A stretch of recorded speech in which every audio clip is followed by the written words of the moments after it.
जय मसीह की। इस वीडियो में मैं एक बहुत बड़ा मिसअंडरस्टैंडिंग जो आज मैं देख रहा हूं हमारे भारतीय चर्चों में फैल रहा है उसको मैं क्लियर करना चाहता हूं। आज मैं जो बात करूंगा वो बिब्लिकल ब्लेसिंग की बात कर रहा हूं। देखिए, बहुत सारे लोग हेल्थ, वेल्थ इसको ब्लेसिंग के रूप में इक्वेट करते हैं। वो सोचते हैं कि ब्लेसिंग का मतलब है आर्थिक उन्नति, स्वस्थ रहना, कोई समस्या जीवन में ना होना, वो ब्लेसिंग है।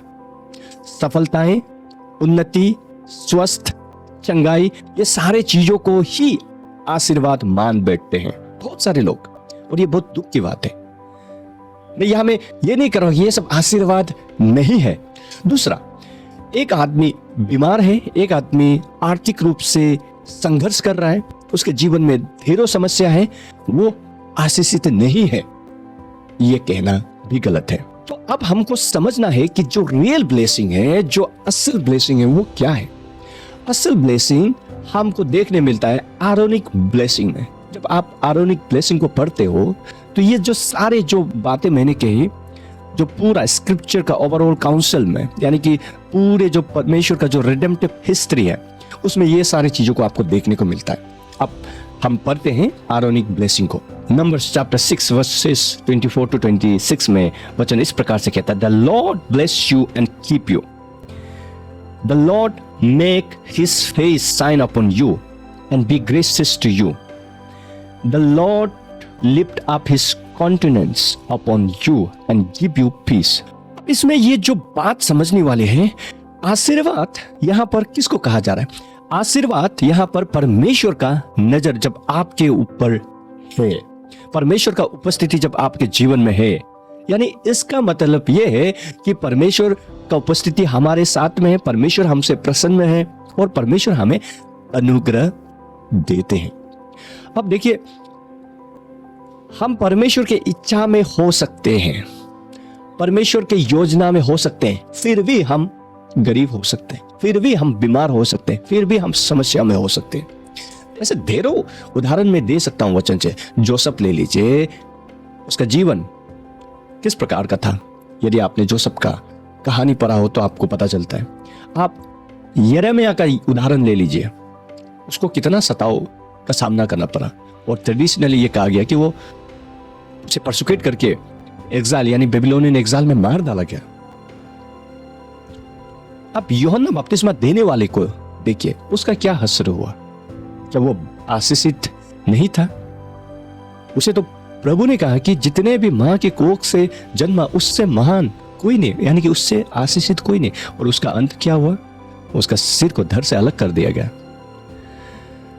आशीर्वाद का मतलब है परमेश्वर का नजर जब हमारी ओर होता है, परमेश्वर का उपस्थिति हमारे जीवन में होता है, तो उसमें हो सकता है हम उन्नति भी करें, हो सकता है हम स्वस्थ भी हो सकता है हम उसमें सफलताओं को भी पाकर आगे बढ़े, और हो सकता है कई बार हम दुख क्लेश को भी पाए, बीमारी को भी पाए। लेकिन इसमें जो समझने वाली बात यह है कि परमेश्वर जो अलाउ करते हैं हमारे जीवन में, चाहे वो हो सकता है वो गरीबी है, हो सकता है वो बीमारी है, जब परमेश्वर हमारे जीवन में वो अलाउ कर रहे हैं, आने दे रहा है, ये सारे हमारी बेहतरी के लिए और उनके महिमा के लिए, ये हमें लाभ देता है। जब हम कहते हैं ये बेहतरी के लिए है, तो आपको ये समझना है कि वो हमें लाभ देते हैं। परमेश्वर दुख, कष्ट, पीड़ाओं को इस्तेमाल करके कैरेक्टर को बनाता है, स्पिरिचुअल फॉर्मेशन जिसे हम कहते हैं। हम में वो समझदारी लाते हैं, हमारा देखने का नजरिया जीवन को, लोगों को बदलता है। जब हम कष्ट पीड़ाओं से जाते हैं, हमारे अंदर में प्रेम उत्पन्न होता है, तो परमेश्वर इन सबों को इस्तेमाल करके वो हमें बनाता है। कई बार परमेश्वर हमें परीक्षा लेता है, हमें टेस्ट करता है, क्योंकि जब तक टेस्ट नहीं किया जाएगा आप नहीं कह सकते हो कि किस प्रकार का विश्वास है। इसीलिए वचन कहता है ब्लेस्ड। देखिए जेम्स चैप्टर 1 वर्स 12, ब्लेस्ड, धन्य है, आशीषित है वो जो अंत तक वफादार रहते, वही आशीर्वाद है। देखिए, आपको समझनी होगी जो मैं यहां में कहने की कोशिश कर रहा हूं, कि आपको कंक्लूजन तक नहीं पहुंचना कि मटीरियली सिर्फ जब आप ब्लेस्ड होते हो, हेल्थ वाइज जब आप ब्लेस्ड होते हो, तो ही आप आशीर्वाद को पाए हो। अगर आप इसी तुलना को लोगे तो गैर मसीह हमसे कई गुना ज्यादा वो आशीषित है।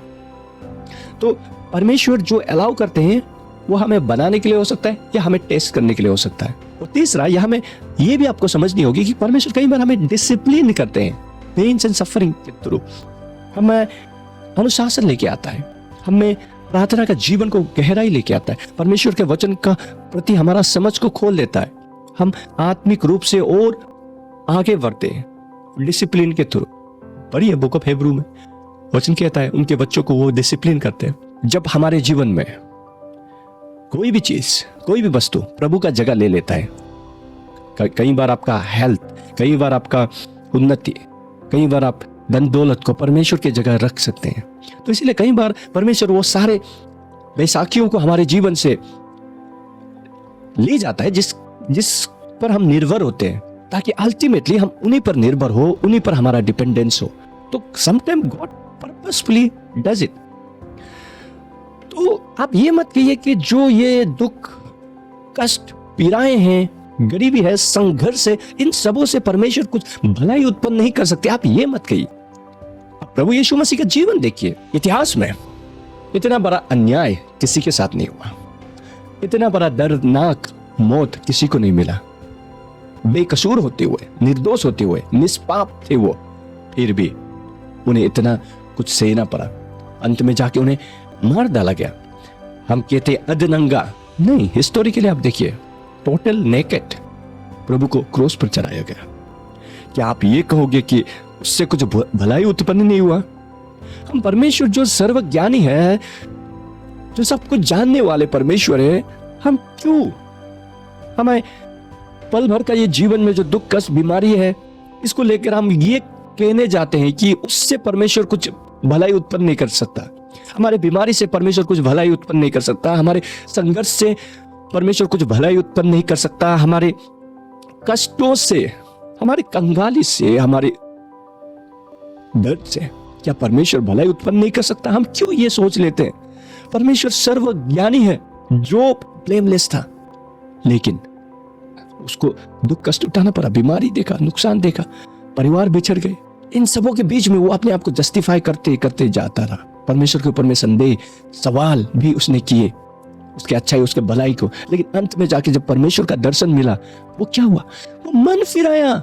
परमेश्वर ने जस्टिफिकेशन नहीं दिया, बल्कि अपने सवालों से एहसास हो जाए उसे कि वो कितना छोटा है, वो कितना सीमित है, कितना कमजोर है, और परमेश्वर कितने सर्वशक्तिमान, शक्तिशाली, ज्ञानी परमेश्वर है, जो सब कुछ जानते, सब कुछ के बारे में जो सब कुछ जानते हैं, वो परमेश्वर।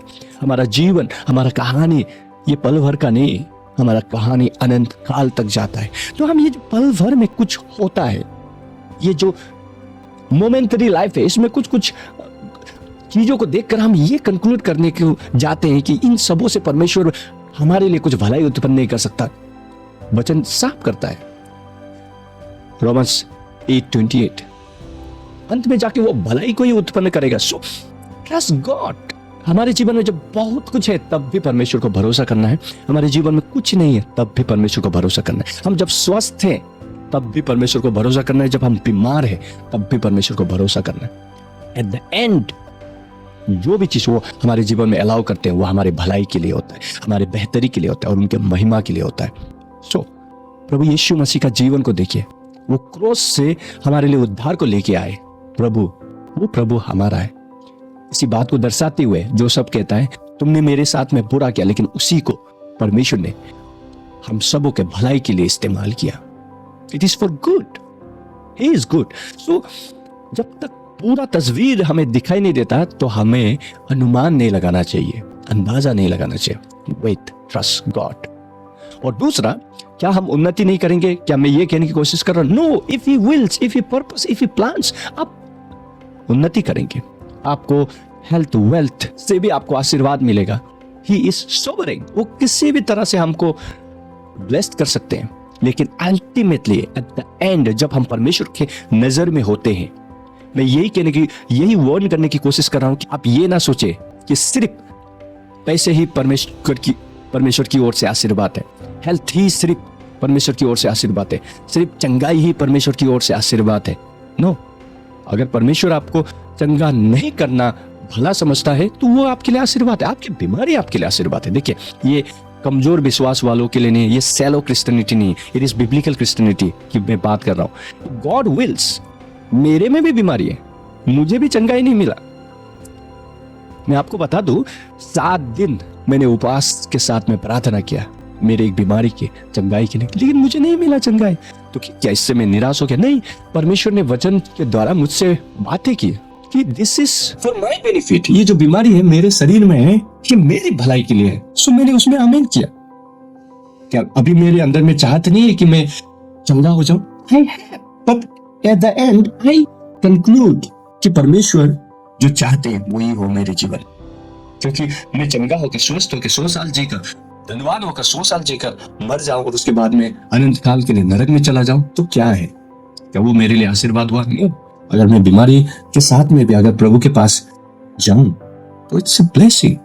देखिए, न्यू टेस्टामेंट को आप अच्छे से पढ़िए, जितना भी हमारा जो रियल ब्लेसिंग है वो स्वर्ग में है, इटर्नल लाइफ है। इसलिए प्रभु यीशु मसीह को बहुत सारे कुछ कोट कर रहे थे कि प्रभु यीशु मसीह गरीब हुए ताकि हम अमीर हो जाए। कॉन्टेक्स्ट में पढ़िए, जो कोरिन्थ से आप कोट कर रहे हो वहां में स्पिरिचुअल ब्लेसिंग्स की बात कहा गया है, नॉट कि मटेरियल। और बहुत सारे एफिशिएंस के द्वारा भी इस बात को हम सिद्ध कर सकते हैं, फिलिपियंस में भी उसके द्वारा भी हम सिद्ध कर सकते हैं। स्पिरिचुअल ब्लेसिंग्स, जो रियल ब्लेसिंग है वो स्पिरिचुअल ब्लेसिंग्स है। और यस, हम उन्नति भी करेंगे, सफलताओं को भी देखेंगे, चंगाई को भी पाएंगे, लेकिन इन सबों को ही हम आशीर्वाद मान के बैठ जाए तो वो गलत हो। कि मतलब रखते प्रभु के पास आते हैं तो सिर्फ मतलब के लिए कि क्या लाभ मिलेगा मुझे, क्या बेनिफिट मिलेगा, इसी के लिए प्रभु के पास आते हैं। वो नहीं करना हमें। प्रभु के लिए, प्रभु के पास में हम प्रभु के लिए आए, प्रभु से क्या मिलता है, अगर उसी चीज को आप देख कर आओगे तो आप मतलब ही हो, आप स्वार्थी हो। प्रभु की आराधना हम कब कर रहे हैं? जब हम प्रभु को प्रभु के लिए प्यार कर रहे हैं, प्रभु को प्रभु के लिए हम सेवा कर रहे हैं, ना कि उनसे क्या लाभ मिलता है, ना कि उनसे हमें क्या मिलेगा। उसके अंत में प्रभु अपनी इच्छा अनुसार ब्लेस करेंगे। आप प्रार्थना कीजिए, मैं ये नहीं कर रहा हूँ कि प्रार्थना मत कीजिए, चंगाई के लिए प्रार्थना कीजिए, उन्नति के लिए प्रार्थना कीजिए, उनकी इच्छा से आप मेहनत कीजिए, काम कीजिए, परमेश्वर उसमें भी बरकत देगा। यहाँ तक वचन कहता है कि धन कमाने का शक्ति भी प्रभु देता है। प्रभु वचन में डिक्लेयर करता है कि वो चंगा करने वाले परमेश्वर है, तो परमेश्वर चंगा ही करेंगे। प्रभु उन्नति भी देंगे, धन दौलत इन सबों से भी प्रभु आशीषित करेंगे। लेकिन अल्टीमेटली जो आशीर्वाद है, ये सारे को ही आप देख के मत बैठे, लेकिन परमेश्वर का आशीर्वाद जब उनका नजर हमारे प्रति है, दुख में भी हो सकता है उनका नजर हमारे प्रति, उनका उपस्थिति हमारे जीवन में हो, फेवर ग्रेस जब हमारे जीवन में हो। पौलुस ने 3 बार प्रार्थना किया चंगाई के लिए। बहुत सारे स्कॉलर बटे हुए हैं इस मामले में कि ये एग्जैक्टली क्या था पौलुस कह रहे हैं, लेकिन जब वो शरीर की बात करते हैं कि कांटा, उनके शरीर में जो कांटा है उनको निकालने के लिए प्रभु से प्रार्थना की है, तो प्रभु ने हर बार कहा कि मेरा अनुग्रह तेरे लिए काफी है। तो स्कॉलर्स बहुत सारे कहते हैं ये बीमारी है वो बीमारी है, लेकिन हर किसी का मानना यही है कि उनका कोई शारीरिक रोग था जिसको लेकर वो परेशान थे। अपोस्टल्स भी बीमार थे, अपोस्टल ने भी दुख कष्ट सहा, और अपोस्टलों ने भी प्रचार कर करके ये कि आपको कई बार और पीड़ा के साथ में ही प्रभु के पास जाना। तो हम क्यों सोचते हैं कि हमारा लाइफ जो है सफरिंग फ्री हो, कभी हम बीमार ना, हमको सिर्फ उन्नति के ऊपर उन्नति मिलते जाए। अगर हम ऐसा सोचते हैं तो वो गलत हो जाएगा। That's not biblical Christianity. आज हम बहुत सारे लोग कह देते हैं कि poverty is a curse. No, poverty can be a blessing अगर वो परमेश्वर की इच्छा से है, क्योंकि ultimately we depend on God. जब प्रभु कहते हैं blessed are the poor in the spirit, उसका मतलब क्या है? हम तो इतने गरीब है कि सब कुछ प्रभु पर निर्भर होते हैं। सन ऑन द मून तो हमें पड़ी है, तो यहाँ टोटल डिपेंडेंसी। तो कभी ये ना सोचे कि ये गलत हो जाएगा कि पॉवर्टी इज अ कर्स। आप ओल्ड टेस्टामेंट का बात को लेकर आप बात करते हो, मोसाइक कवेनेंट को लेकर आप बात करते हो। ये हम नया नियम में न्यू टेस्टामेंट प्रभु यीशु मसीह क्या कहते हैं उसको देखिए। यहाँ तक कि जो धन दौलत की चाह रखते हैं वो पाप में पढ़ते हैं, वचन इतना तक कहता है। तो nothing wrong to pray for the wealth. अगर आप परमेश्वर की महिमा के लिए इस्तेमाल करना चाहते हैं, औरों का सेवा के लिए इस्तेमाल करना चाहते हैं, कमाइए धन दौलत, मेहनत कीजिए, diligence, this are all biblical principles. मेहनत से कमाइए, हेल्थ पर आप इन्वेस्ट कीजिए, चंगाई के लिए प्रार्थना कीजिए, ये सभी कर सकते हैं आप। लेकिन एट द एंड परमेश्वर जो अलाउ कर रहे हैं उसमें आप आमीन कीजिए, क्या रखिए। लेकिन अगर नहीं हो पा रहा है उसमें हमें परमेश्वर का जो इच्छा है, जो परमेश्वर ने अलाउ किया है, उस पर हमें आमीन करो। तो property is not always curse and prosperity is not always blessing. इसको आप याद रखिए, बैलेंस बिब्लिकली।